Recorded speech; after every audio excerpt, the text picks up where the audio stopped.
Community voice, Honolulu Civil Beat.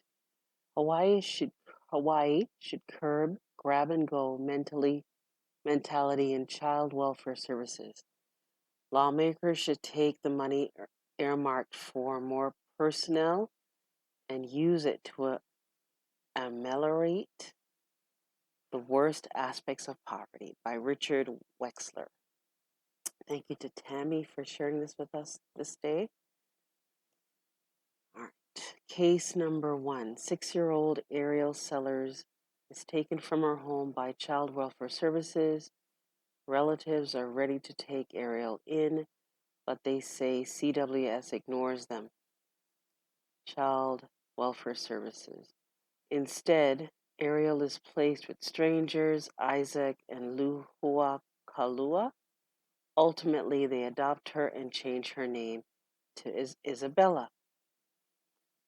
Richard Wexler is an executive director of the National Coalition for Child Protection Reform, a nonprofit based in Alexandria, Virginia. He is the author of Wounded Innocence, Prometheus Books, 1990-1995. All right. Now, the Cullis are charged with murdering Isabella.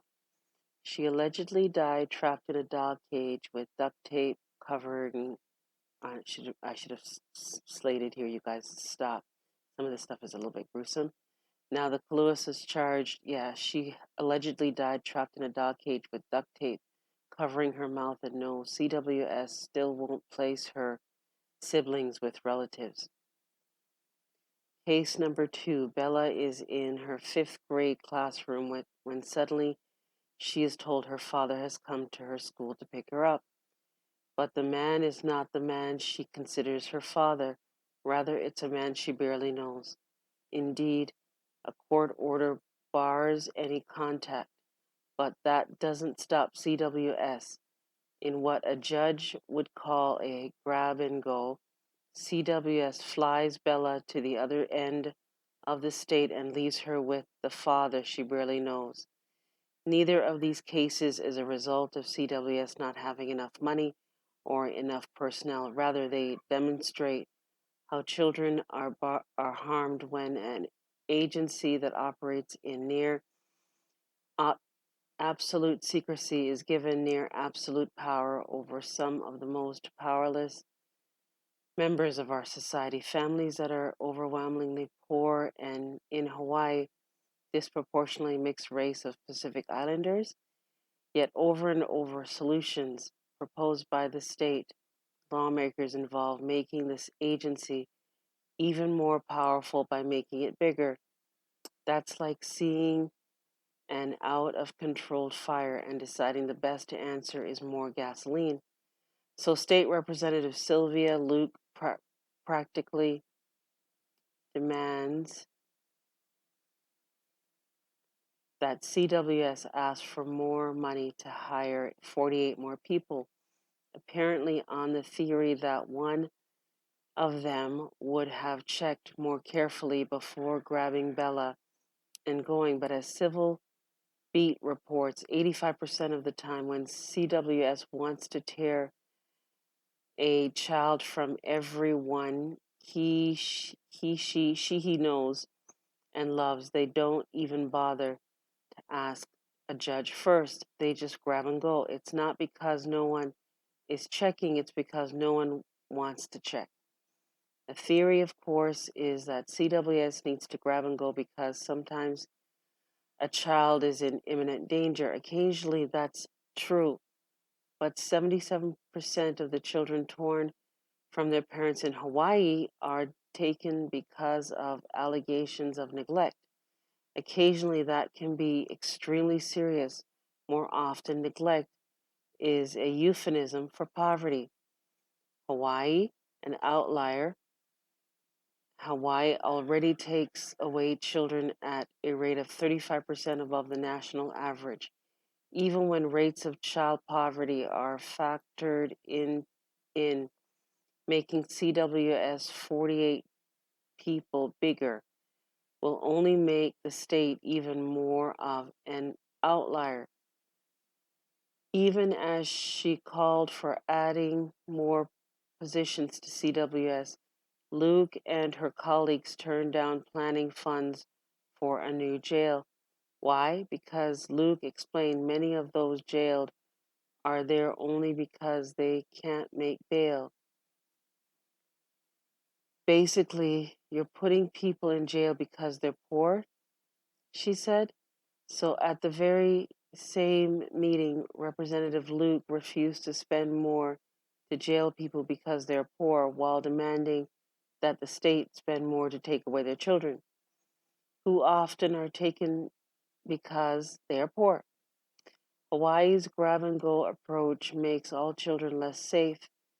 In addition to the enormous emotional trauma inflicted on children needlessly taken, there is a high risk of abuse in foster care itself.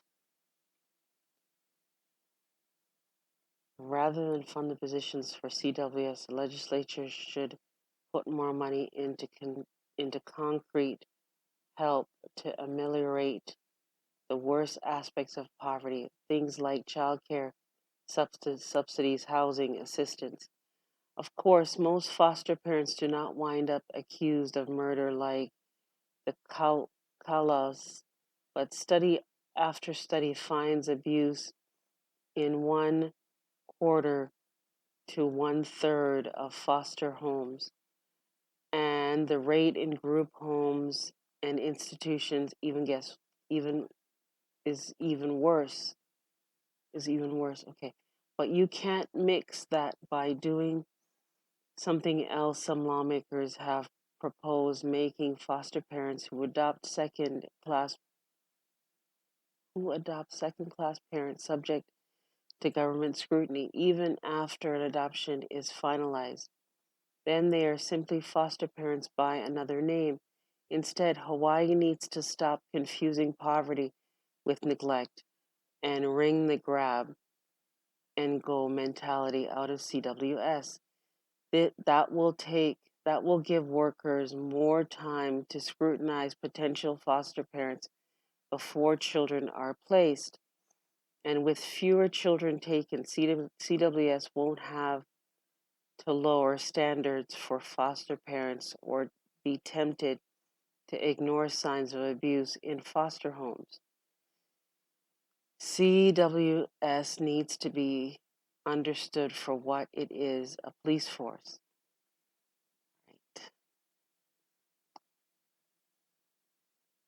With fewer children taken, CWS won't have to lower standards for foster parents or be tempted to ignore signs of abuse in foster homes. It also will free up time for workers to investigate every case with more care, so they are more likely to find the few children in real danger. Lawmakers should take the money earmarked for CWS personnel and put it into concrete help to ameliorate the worst aspects of poverty, things like childcare subsidies and housing assistance. Then provide families with high quality defense counsel so they can fight for whatever they need to keep their children safe. Where this has been tried, time in foster care has gone down dramatically with no compromise in safety. More important, CWS needs to be understood for what it is, a police force. They are the family police, and like any other police force, they must be accountable for how they use their power. Community Voices aims to encourage broad discussion on many topics of community interest. It's kind of a cross between letters to the editor and op-eds. This is your space to talk about important issues or interesting people who are making a difference in our world. Column lengths should be no more than, you guys can read the rest of that, and you can send the email to news@civilbeat.org. And so thank you to Leela Abyss, and also Shannon and Horatio and Tammy and all of you out there sharing, and Copper Aborigines, and a whole host of you. Thank you, thank you, thank you. You guys can go and watch us also on Boon TV. We have some exclusive content posted there as well too. You could also get our merch on Teespring, and you can write to us at Nobel. You can also join our online email group. You can join our online tutor school class, and you can write to us on at themullings@gmail.com. You can watch us on YouTube, Noble L II. We're still waiting for our comments in the last two videos, and yeah, you can like, share, and subscribe, and you can write to us for all that we share here. And to support us, you can go to PayPal at themullings@gmail.com. Thank you for watching, you guys. Have yourself a great day, and I want to put a hedge of protection on all that is good globally. Thank you, thank you, thank you to everyone out there for all that you do for us globally.